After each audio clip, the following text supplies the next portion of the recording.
I should have known the job was too good to be true.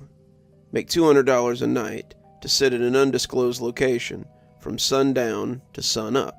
No previous experience required. Non-disclosure to be signed before hiring. Candidates who break NDA will be sued for breach of contract. Must have a strong constitution and a high moral fiber. Interested parties call number below. For a college student who was struggling to pay tuition, car insurance, and keep food in the dorm fridge, this sounded too good to be true. I looked at the party offering the services and discovered that I knew them. Dr. Crandler was a biomed teacher who had a bit of a reputation for being out there. He was said to conduct experiments after hours in the science lab, and if he hadn't had tenure, it was pretty likely that he would have been fired. These were all rumors, of course. I'd had Dr. Crandler last year for entry-level human biomes, and he was a delight. He turned out to be a huge Romero fan and loved to talk about zombies and old horror movies. We'd really hit it off, and when I called the number, he sounded happy to hear from me. "Oh, thank God. I was hoping someone reliable would call. I've lost 3 this week, and I'm beginning to think that I'll have to stoop to drastic measures."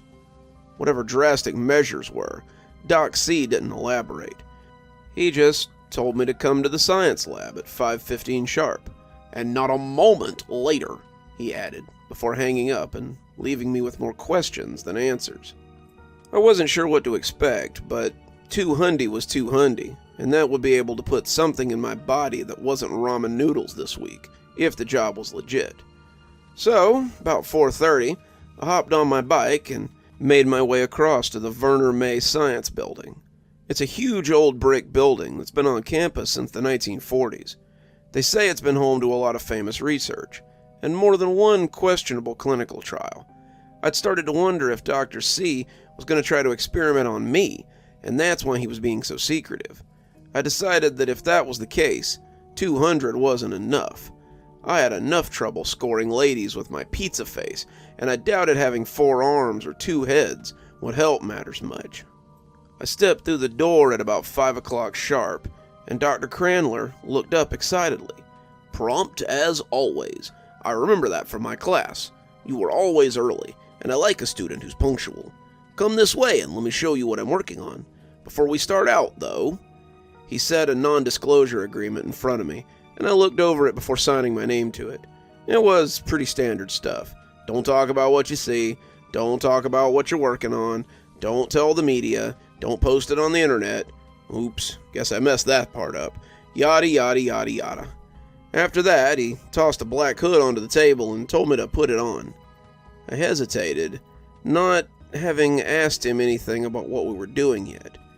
"You're, not gonna experiment on me, right, Doc?" He laughed, but it didn't sound particularly merry. No, my boy. I would never experiment on you.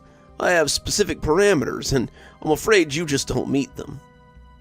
I wasn't sure whether to be glad or insulted, but I put the hood on anyway.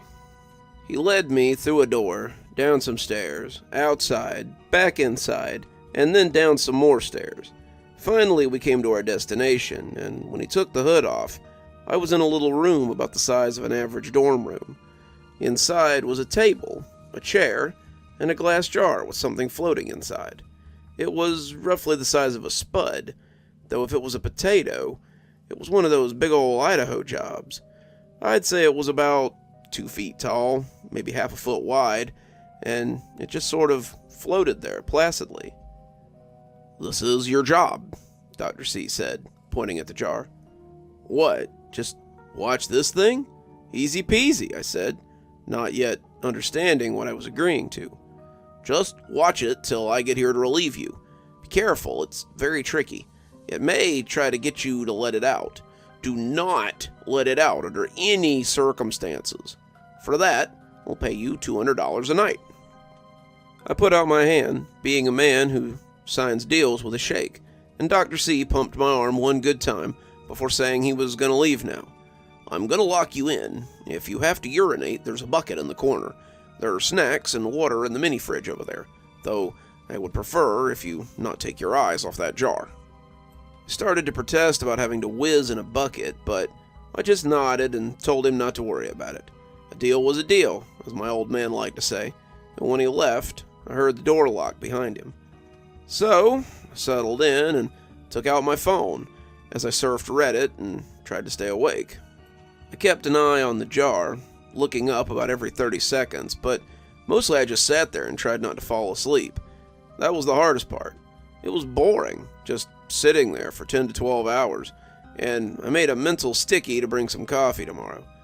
Doc had some snacks in the fridge, but kale chips and pita chips with hummus are not what a man desires when he's trying not to zonk out. The weird little thing in the jar didn't help matters much either. It was boring. All it did was float there, but I guess that wasn't quite true. Sometimes I would look up and find it looking at me, its weird brown body seeming to watch me. It couldn't really be doing that, since it didn't have any eyes, but I still felt very seen as I sat there on my phone. I made a note to bring a charger too, but luckily it lasted till the doc came back to let me out. He smiled as he handed me my $200 in cash at the end of my shift. "Do you feel anything? Any headaches or nausea?" I told him I didn't, and he invited me to come back tomorrow night. I told him for sure, and left 200 bones the richer. I kept watching his little science project for the next few weeks and ended up with an extra $1,400 in my pocket. I agreed to do it 7 nights a week, and as spring began, the nights got a little shorter too. Soon the sun was going down closer to 8, and I didn't have to show up until 7:30 or 8 o'clock.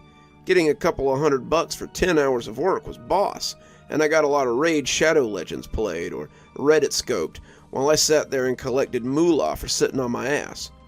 When I arrived Tuesday of the next week, however, something had changed in my little potato cash cow. The thing had an ear. Doc sat me down as the hood came off and asked if I noticed anything different about the little blob. I looked at it critically, but couldn't really see anything different. Doc didn't really like this answer and told me to look harder. After a few minutes of coming up with nothing, he sighed in an exasperated kind of way and pointed. "It has acquired an auditory opening for vocal resignation." The look I gave him must have told him all he needed, because he just shook his head and tapped the tank. "It has an ear hole." And I finally got it.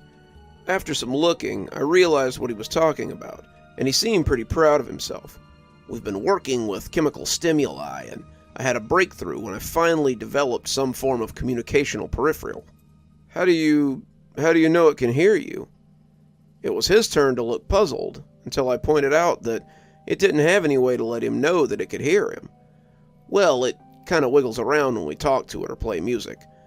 It hadn't done that much before, so we think it must be able to hear us." He left after that, and I made sure to tune the volume up on my video some for the little dude, or dudette, so he could listen too.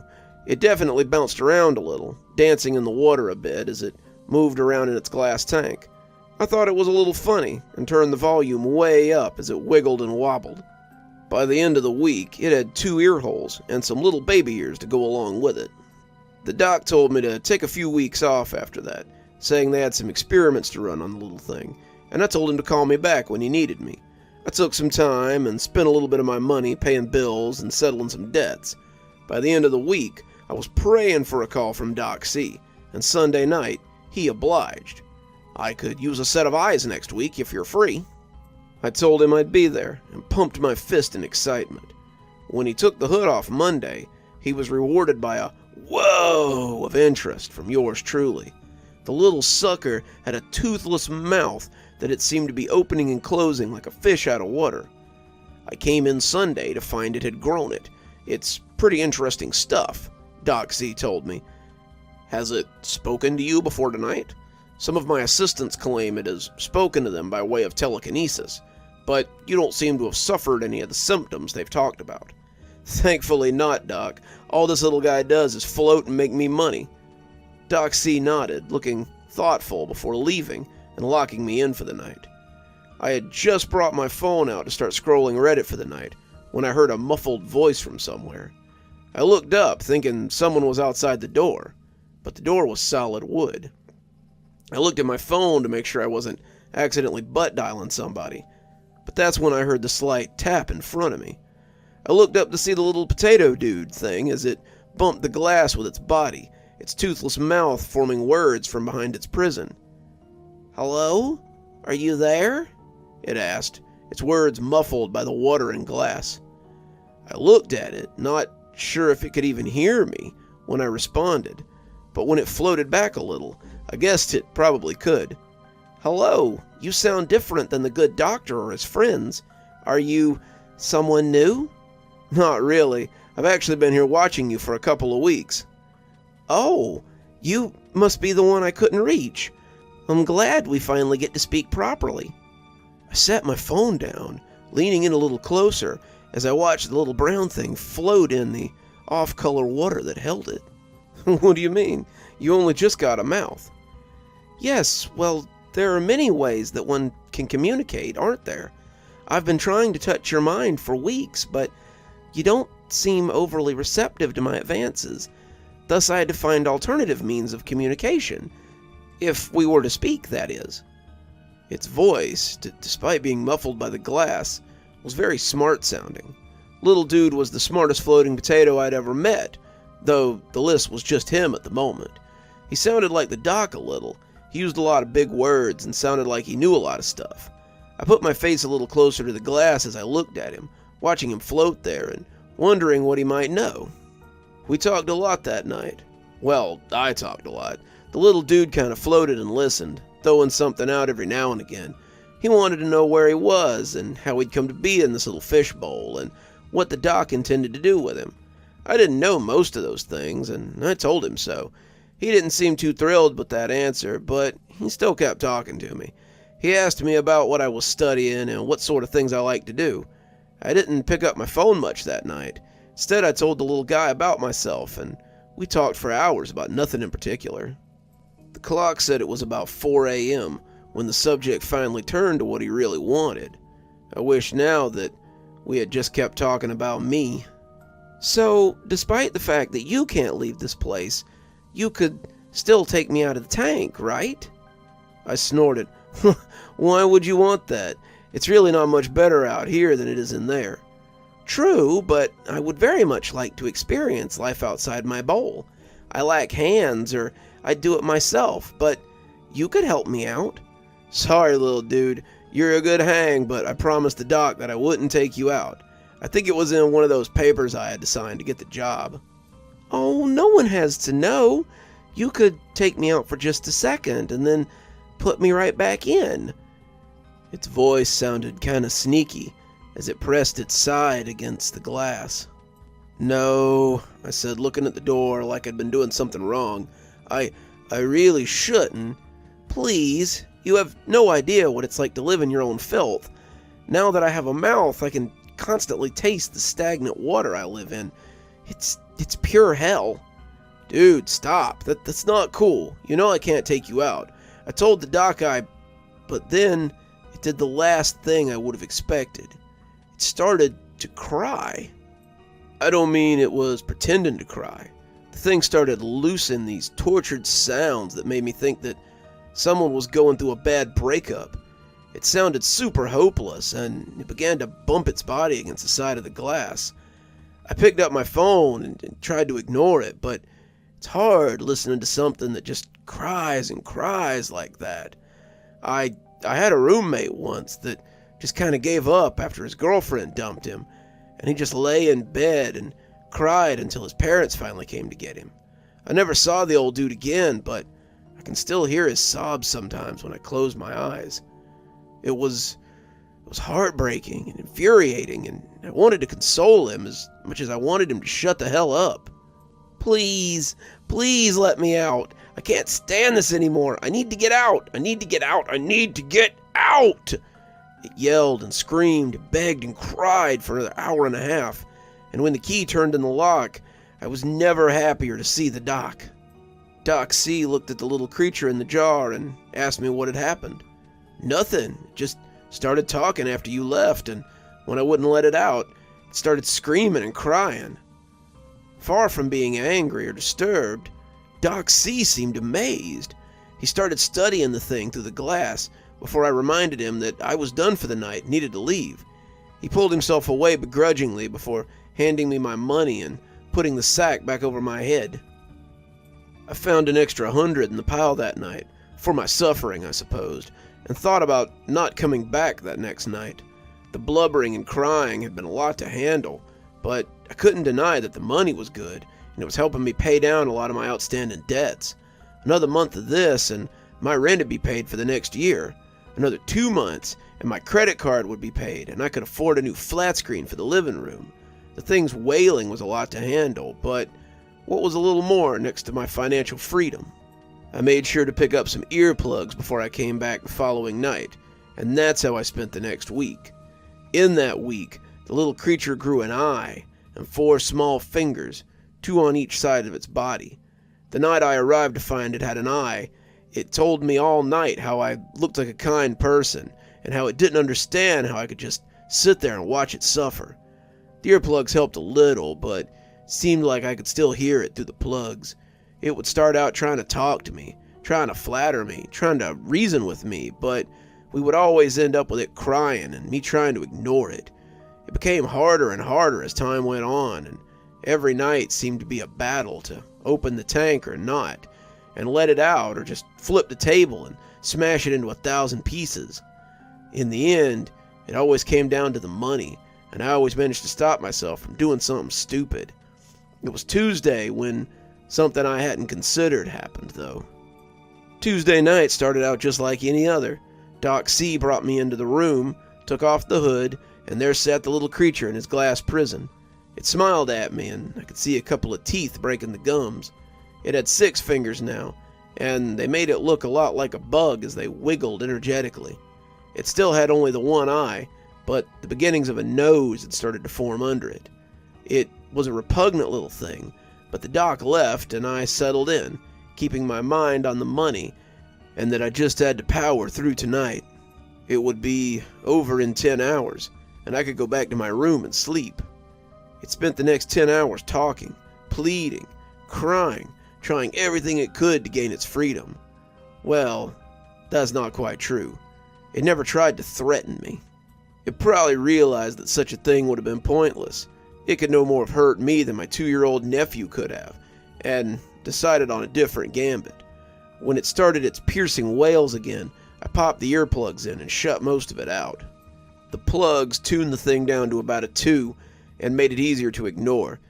I was just thinking about treating myself to some really nice noise-canceling headphones and forego the TV for another week when I saw someone familiar in a piece of Reddit news. I almost dropped the phone as I read the article, not sure what to make of it. Dr. Joseph Cranler arrested after trying to buy biological material from an undercover agent. The picture showed Doc C looking real unhappy as he was led away in cuffs.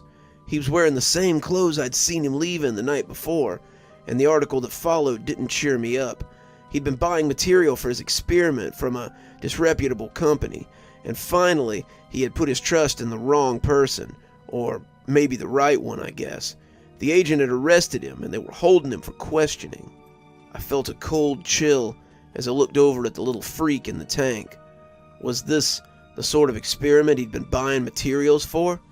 I'd never thought to question if this thing was something the college had sanctioned or not, and now I realized that I might be part of an illegal experiment.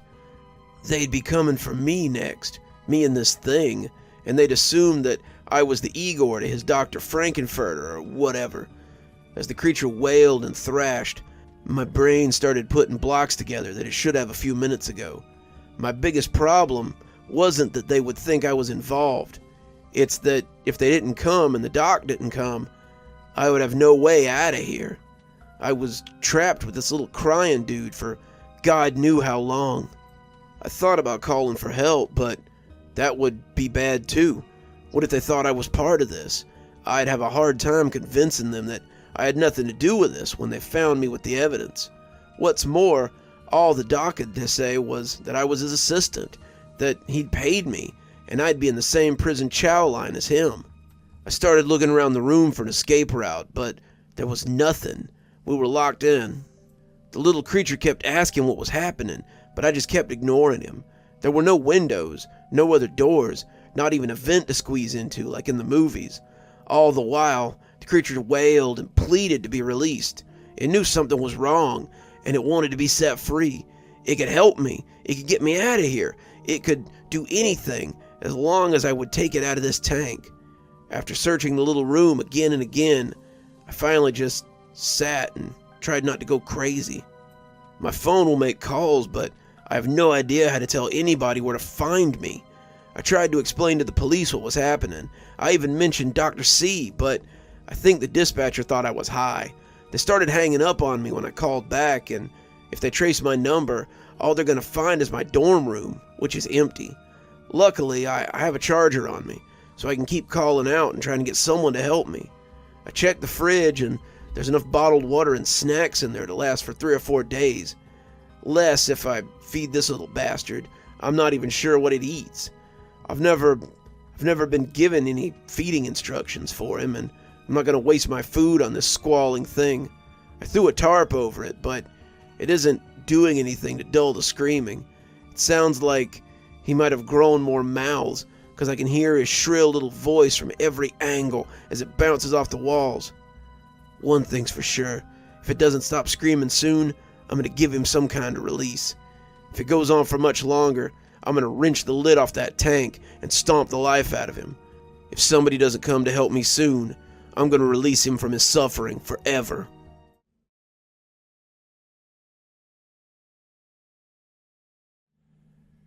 Hey guys, I'm back again with an update.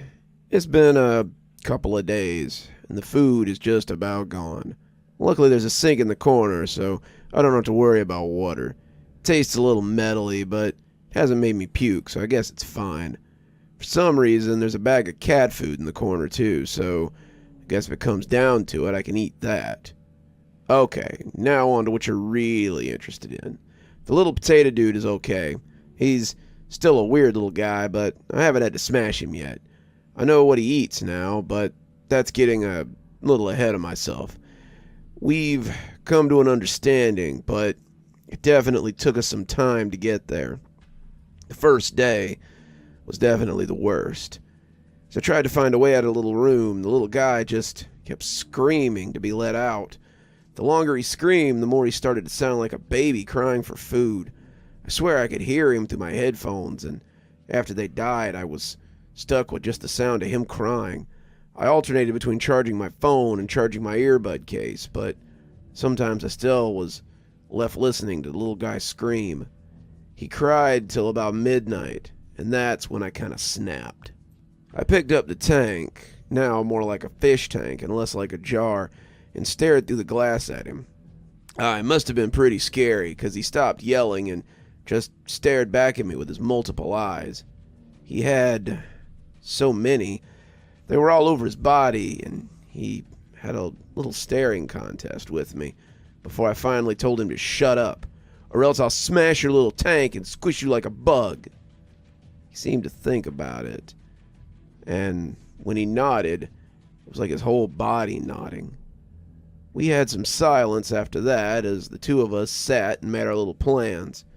Thought about calling campus security again, but when I tried, they just thought I was goofing. I tried to explain to them where I was and what was going on, but they just told me not to play games and hung up on me. I tried 911 too, but they said the same thing. Heck, the lady at 911 threatened to call the police if I kept calling. And I told her to go right ahead. Maybe the police could find me better than the campus security.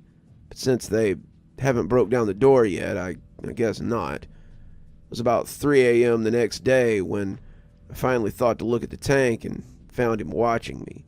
"Well, you got any ideas?" I said, making the little guy jump. He seemed to think about it, but before he could say it, I cut him off. "And don't say I let you out of the tank." "Fair enough.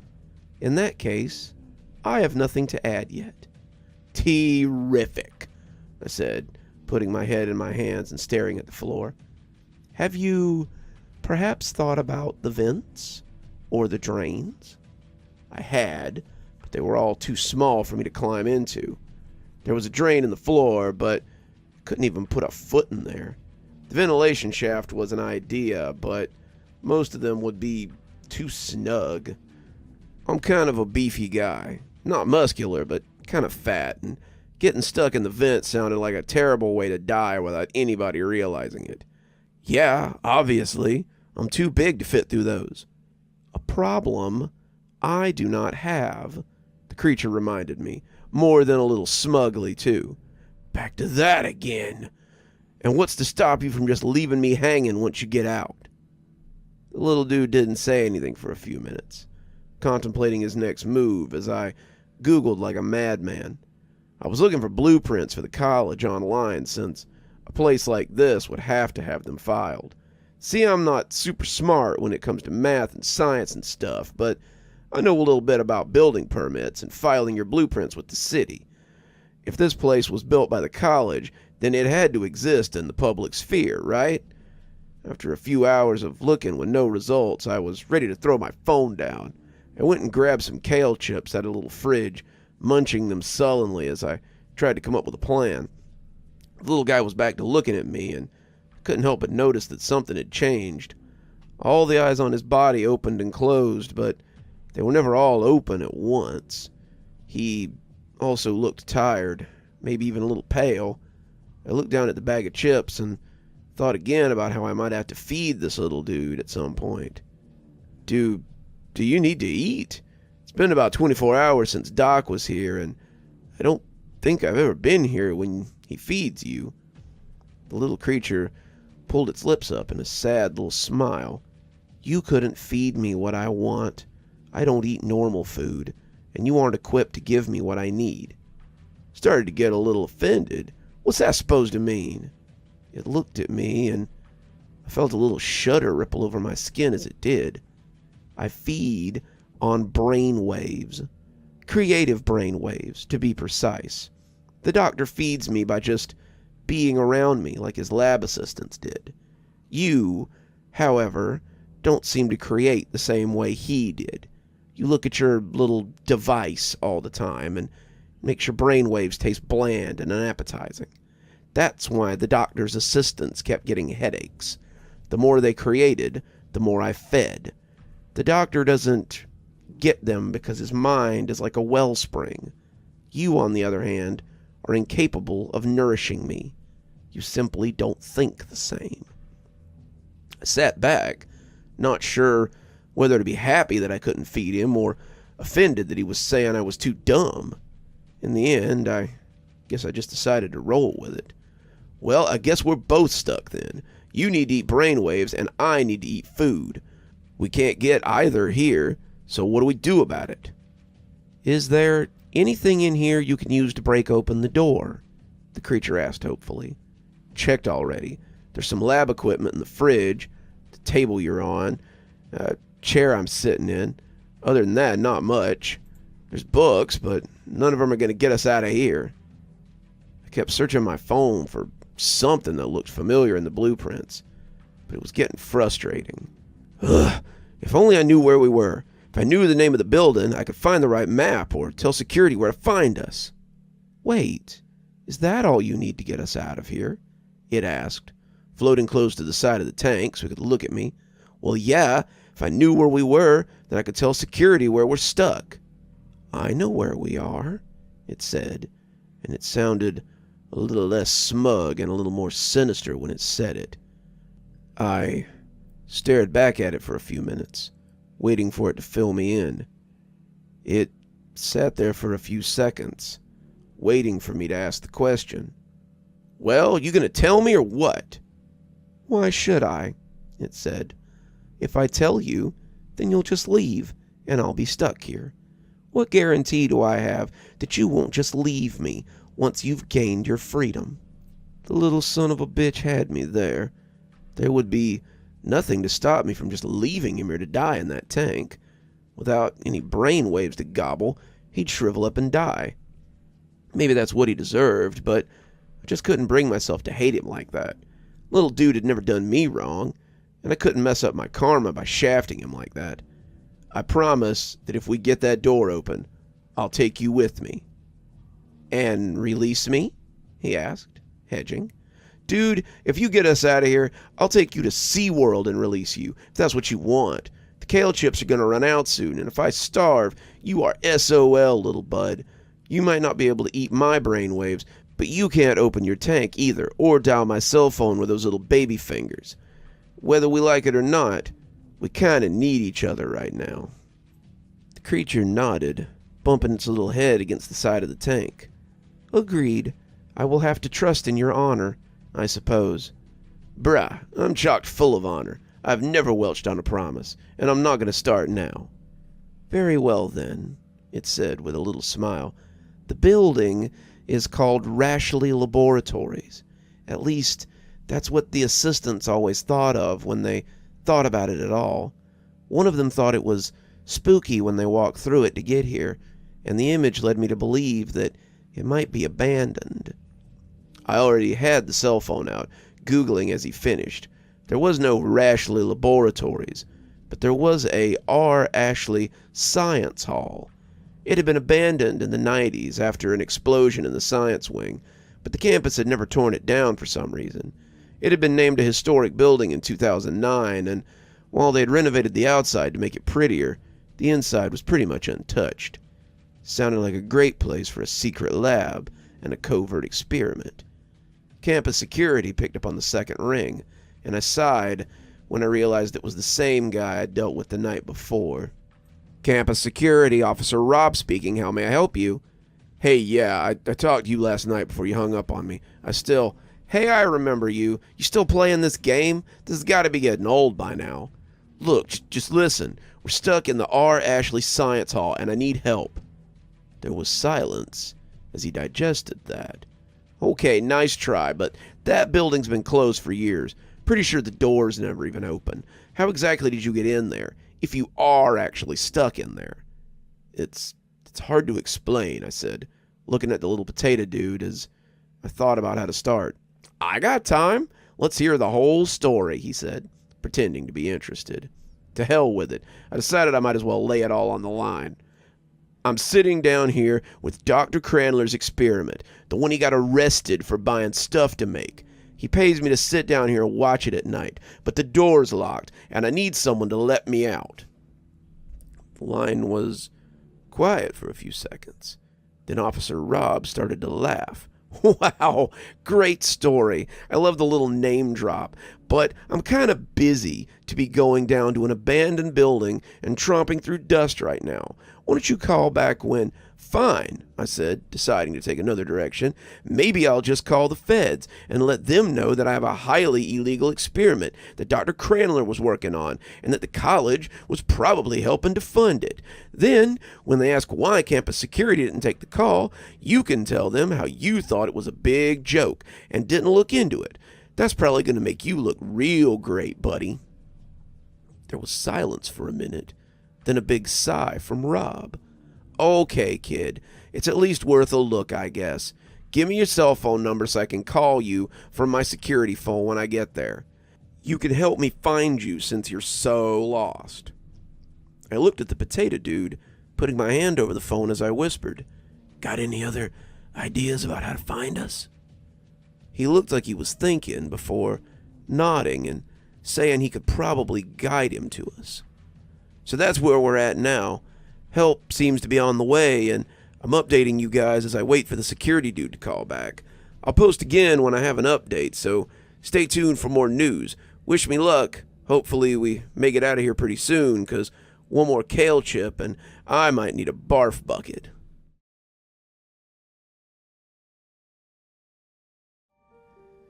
Hey everybody, it's been a minute, but I figured I'd bring you up to speed on everything that's been happening. So needless to say, I got out. But the story of how it happened is wild. So there we were, me and the little potato dude, just waiting for the security dude to call us back when the little guy got chatty again. Do you think he can get us out? He asked, not seeming sure. I mean, if anyone can get us out, it'd be him, right? What do you base this on? I had to think about that for a minute. Well, he's security. It's their job to protect people, right? If anyone should be able to get us out, it should be them. It was the little dude's turn to think, something he did by slowly breathing in and out as his body puffed up and shrank again. I will have to trust in your experience on this matter. The only thing I know about security is that they give people tickets and yell at people for parking where they shouldn't. I laughed. Sounded like some of Doc C's assistants had run afoul of campus security a few times. What do you know? I asked suddenly, kind of interested in what this little guy had collected. What do you mean? He asked. I mean, like, you take in all your knowledge through people's thoughts, right? What kind of information do you have? Even if you could get out of that tank, what would you do? Could you take care of yourself out there? The creature seemed to consider it for long enough that I wondered if he was going to answer me or not. He mostly just floated there, bobbing in his little tank like one of those gross toys I used to see at KB when I was a kid. I turned back to my phone thinking I'd struck a nerve, and when he spoke up, it made me jump a little bit. I know lots of things academical. I can solve great mathematical problems, decipher scientific formulas that would leave your peers drooling, and compose written works that would rival the greatest minds of this and many other times. What I cannot do, however, is remove my own lid, take myself from this place, or, I'm coming to doubt, breathe the air that you take for granted. I do not know these things for a fact, but I've come to suspect them heavily. I may need your help more than I suspect. As little as I know, you want to help me. I shrugged, not needing long to think about it. The little potato dude was gnarly looking, but he and I had grown a little close, despite myself. If he helped me out here, I wouldn't mind helping him do the same, even if it meant finding him a place in the world. That's what you did for someone who helped you. At least, that's how it always been for me. We would see if I still felt that way when the time came, but as far as I was concerned, I was as much in his debt as he was in mine. I had just opened my mouth to say as much when the phone rang from the corner of the card table. The number wasn't one I had saved in my phone, so I figured it must be the security dude. "Took you long enough," I said, picking up the phone and realizing it was just about an hour since I spoke to him. "I mean, I can go back to my desk and let you manage on your own if you'd prefer." He must have taken my silence for acknowledgement of my error, and I heard keys jingling as he hopefully tried to open the door to the R. Ashley Science Building. "So, where are you then? I don't see any footprints in the dust that's laying pretty thick everywhere, so it's not like I can trail you." I looked at the little potato dude, needing his help for this part. I'd always been blindfolded when the doc brought me down here, so I was next to no help. The little dude closed all his eyes for a minute, contemplating his next move, and when he opened the largest pair again, he sounded sure of his directions. "Tell him to go down the hall and find the 5th door on the left." "Go down the hall and find the 5th door on your left." "All right," the security guy said. I could hear his footsteps over the phone as he walked. "Hey, you said it was just you in there. Who's that I hear with you?" I started to tell him it was the experiment I had told him about, but decided against it. "Just a friend. We're both trapped in here and need to get out." He said, stopping suddenly and taking his keys out. The jingling over the phone was maddening, but as he slid it in, I heard the creak of an old door and found I remembered something. I remembered walking 30 steps. I started counting just to have something to do, and then hearing a spook house creak as the door opened. I didn't know where he was, but I knew that creak. Okay, I'm in one of the old science labs. Now what? I could hear his feet scuffing as he moved inside, and I looked back to the little potato dude for further instructions. "Tell him to go into the broom closet behind the teacher's desk and find a door in there." I conveyed these instructions and heard him scoff as he took out his flashlight. "There's no door in here, just bookshelves. If this is a trick, I swear I'm gonna..." Tell him to pull on the left one closest to the door. The hidden door is behind that. It's the left one, closest to the door. It's behind there. I could hear the security guard sighing in exasperation. Sounds like some Scooby-Doo bullshit to me. But when I heard the scrape of a shelf coming off the wall on hinges, I knew he was on the right track. After the door creaked, there were more steps followed by a scrape of wood on tile as something slid open. It was freaky to hear it all from someone else's end, but it gave me confidence that he might actually find us. Okay, there's a door here, and he opened it, creating a metallic sound. There's a stairway that goes down into a basement. The security guy sounded a little less sure of himself now, and that was good because it meant he might actually take this seriously. If he thought we were college kids running a goof, then he would probably leave us to our fate. If he believed that we were real and that we were being real with him, then he might come and save us. I heard him descending the stairs with slow, deliberate steps, and when he came to the bottom, he gasped a little bit. "What the hell is this?" What do you see?" I asked.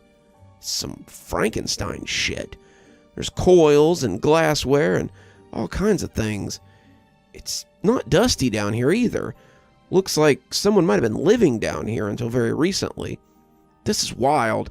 I guess you kids weren't kidding." "There's a door on the left-hand side of the room. Tell him to go through there." "Go through the..." I started, but when I heard the thump of an old door being pushed open, I knew he had heard the little guy. "Holy crap," he said. Suddenly there was a rush of air and a loud clatter. The heavy breathing I'd been listening to was gone, and the silence that replaced it was worrisome. Had something gotten him?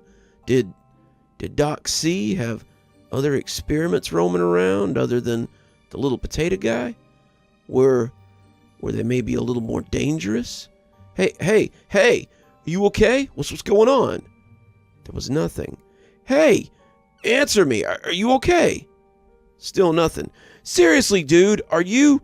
"He's fine," the potato guy said, and I looked up in surprise. "He's close now. I can sense his mind. He's very surprised by what he's found in that room. It's made him think a lot, made his mind create images."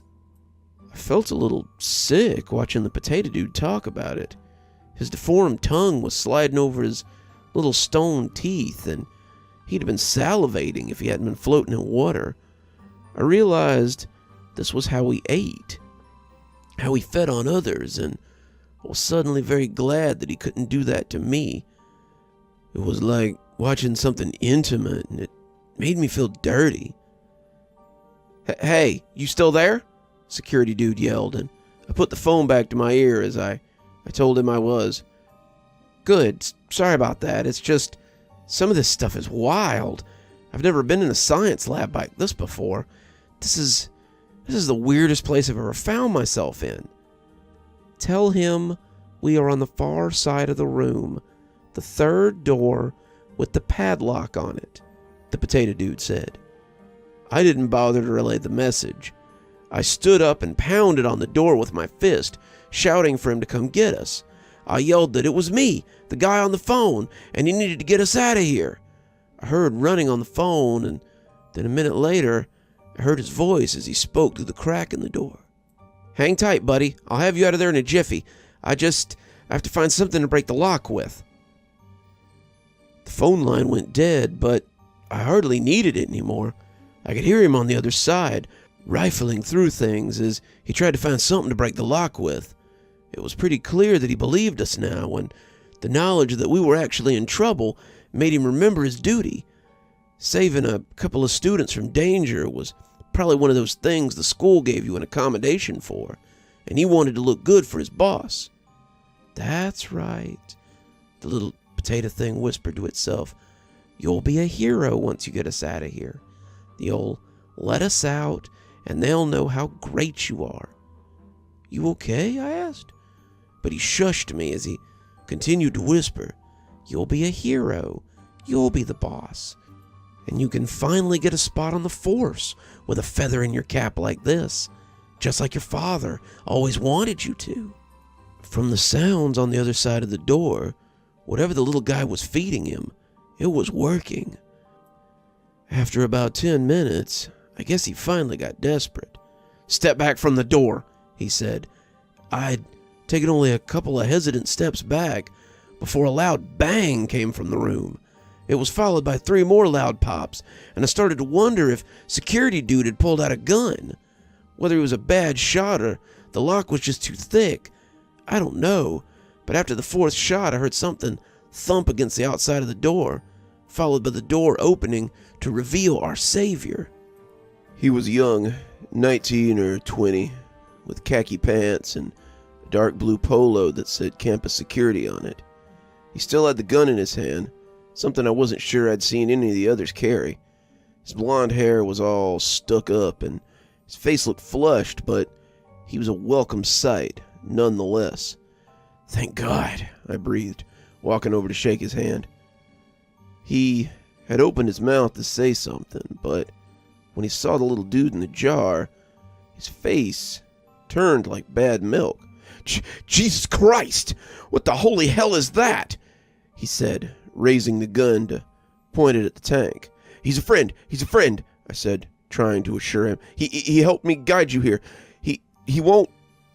But as I looked at the tank, I realized I might be wrong. The little dude had all his eyes open, and they were focused on our new friend. Security dude was staring back at him, and I saw that he'd begun to shake a little. The hand with the gun had especially began to shake, and he seemed to be losing a battle to keep it at his side. His eyes were locked on the little creature, whose multiple eyes were locked on his in turn. The veins in his head were starting to bulge. I took a step back, not sure what was going on here, and when the security dude started to scream, I saw his eyes roll up to the whites. His eyes began to leak, looking like he was crying blood, and when he fell over, I saw that blood was coming out of his ears too. We stood in silence for a few seconds before I could find the words to speak to the little dude. "What the hell was that?" "Sorry about that," the little potato guy said. "I was so hungry that healthy brain waves were too much to pass up." "So you killed him?" "To be fair, he was thinking about shooting me. It was right on top of his brain, and if I hadn't acted, he would have shattered my tank and possibly ended my life." He turned to look at me then. The feeling of those eyes on me was extremely unsettling. "I had to kill him, you understand. He was threatening me. And when you threaten someone, they're allowed to stand their ground. It was self-defense, plain and simple." The things he was saying were basically true, but didn't make the body lying on the floor any less terrible. "So what do we do now?" I asked, not sure what someone did with a dead body. "We leave him here. I would venture a guess that he isn't the only body down here. Are you ready to escape?" I nodded, grabbing my charger and my earbud case as I slid my phone into my pocket. The little dude's tank proved a bit more difficult, but not much. It was like carrying a fish tank, somewhere between a 5-gallon and a gallon bowl. As I started to settle it, I heard the last thing I expected to hear down here in the dark. It took a few minutes to click in all the insanity, but it was the theme song to Chips. I settled his tank on the table and looked back at the dead security dude, noticing the light flashing in his pocket. It quieted now, but as I approached, it started ringing again. It vibrated the pool of blood gathering around him, and I felt like a grave robber as I slid my hand into his pocket. Closing my eyes, I slid it out and looked at the screen, instantly feeling foolish. Did I expect to recognize the number? Did I think it would be someone I knew? As I slid the toggle to answer it, catching it on the 5th ring, I heard someone breathing heavily on the other end and said hello. Officer Giraffe, this is Agent Max. We spoke a minute ago. Dr. Cranler hasn't been very forthcoming with information, so if you have any actual information about his latest experiment, we would very much like to take it into custody. Have you secured it yet? I looked at the potato dude, but he didn't seem to have any answers. Officer Giraffe, are you there? Hello? I tossed the phone into the inky blackness of the next room and went back to scoop up the tank. It appeared that our times table had been moved up a little bit, depending on what security dude had told the Fed dude. Get the keys, the little guy whispered, nodding his lumpy head at the officer dude. I nodded, seeing the wisdom in it as I unhooked them from his belt. I settled the tank in my arms as we headed into the room beyond. The security guy had been right. It was certainly something to see. There was a dim light that shone from the top of the ceiling, and I could see all kinds of things in the dark space. Silver tables, big tanks filled with liquid, small trays with instruments, and shelves upon shelves of things too small to make out. I suddenly wanted to see them all, to inspect every one of them, but I didn't have time. I did see that ours wasn't the only locked door. 3 others were still padlocked shut. What would I find behind those, I wondered, but I didn't have the time or the aim to investigate today. I jogged out of the room and into a little room that did look like it belonged to Dr. Frankenstein. A desk sat in front of a huge double shelf of books, and the rest of the room was taken up with more tables and electrical coils and all kinds of weird equipment. I didn't have names for all of it. It all pulled at me to come look, but I saw the stairs calling me louder, and I ran up them as fast as I dared and into the dusty old broom closet. We were heading through the silent classroom when we saw the flashlights through the windows. I crouched, the little dude making grumpy noises as he sloshed in the tank. Outside, there were about a dozen guys with lights searching around the building. It appeared that security dude had told them where we were, and now we were stuck. I looked at the tank, the lights and voices moving just outside the window, and asked the little dude if he knew another way out. I don't know, the little potato guy said. Let me think for a moment. Better think fast. They could be in here any minute. He floated and thought, all his eyes closing again, and I was forced to listen to the chatter just outside the window. He said the R. Ashley Hall, right? Said a voice I recognized from the phone. Yes, sir. He definitely indicated this building. I can't raise him. It's possible he went in by himself, and whatever was in there eliminated him.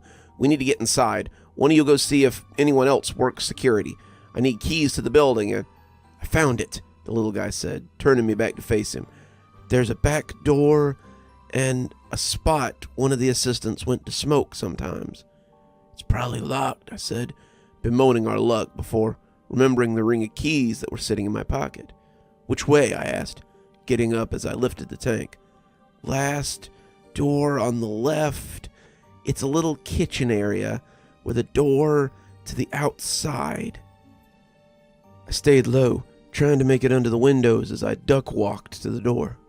The hallway was dusty, the unused corridors particularly covered in it, and as I crept past the doors, I could hear voices headed from the front of the hall. That was good, because if they were all in the front, then no one was going to see me go out the back. I tried the door, but wasn't too surprised when it was locked. The ring of keys looked huge as I finagled it out of my pocket. I started trying them one at a time without any real clue which one was the right one. I had just found one that would slide into the lock when something hit the door hard enough to send dust flying everywhere. I almost dropped the keys, my fingers finding the middle of the ring as they slipped out of my hand. I found the key I had lost pretty quickly, and as I came through the door, I heard the front door starting to groan under the battering of the feds. I stumbled into the kitchen area, turning to close the door and lock it back. No sense making it easy for him. I went to the back door, and with some luck, the same key opened it as well. We went out the door and onto the lawn of the college before anyone was the wiser. We must have looked pretty wild as we made our escape through the low shrubs. We were staying low, me still hanging onto the tank for dear life, and when a little dude shouted at me to get down, I sat down and put my back against a nearby tree. I sat there catching my breath, wondering why he'd told me to stop, when suddenly there was a flashlight around the back. I dared a little peek and saw a woman in a suit waving the light around as though looking for something. I popped back behind as she started sweeping our location and held the tank tightly as I prayed she wouldn't see us. The potato dude could roast her, but that would certainly draw attention. Our best bet was to stay clear and hope they moved on. "Agent Fiss, report." "Sir, the back door is open," and I held my breath, breathing slowly as I tried to keep my breathing from giving me away. "Excellent work. That explains why the front door was locked. Officer Draft must have gone in through here. Let's go. We have our entry point." As they piled in, I noticed that her light was still trained on the area we crouched in. "Sir, I was thinking that a search of the area might be in order. If the subject escaped through the back door, we could—" "There's no sign of forced entry on the door, Agent Fiss. It's more likely that this was how the officer entered the building. Come on, we may need every hand to bring this creature in." The lights retreated, and I finally felt like I could breathe safely again. We made tracks all the way back to my dorm room, and that is how me and the little dude became roommates. It's been pretty chill since then. Pato lives in my room now, and the two of us live pretty comfortably. He's looking better these days. All the creativity roaming the halls is enough for him to stay well fed without roasting anyone's coconut. He doesn't ask to be let out anymore either, and I set up a little TV for him so he can watch the outside world. He usually just watches smart guy stuff, but every Friday we have a little movie night, and I make him watch something less academic. We're watching Friday this week, though I'm pretty sure it'll go over his head. He's helping me with my science stuff too, and I'm thinking of changing my major to biochem next semester. He was right. He knows so much, and he's helping me know stuff too. I'm sure he's got an ulterior motive, but I don't mind. We seem to be living in a symbiotic relationship, as he says, and with the little dude's help, I can pass almost any test. He's starting to be able to beam stuff into my noggin too, so I guess we really are living simpatico. I'm still pretty careful to spend time on my phone so I don't get too creative.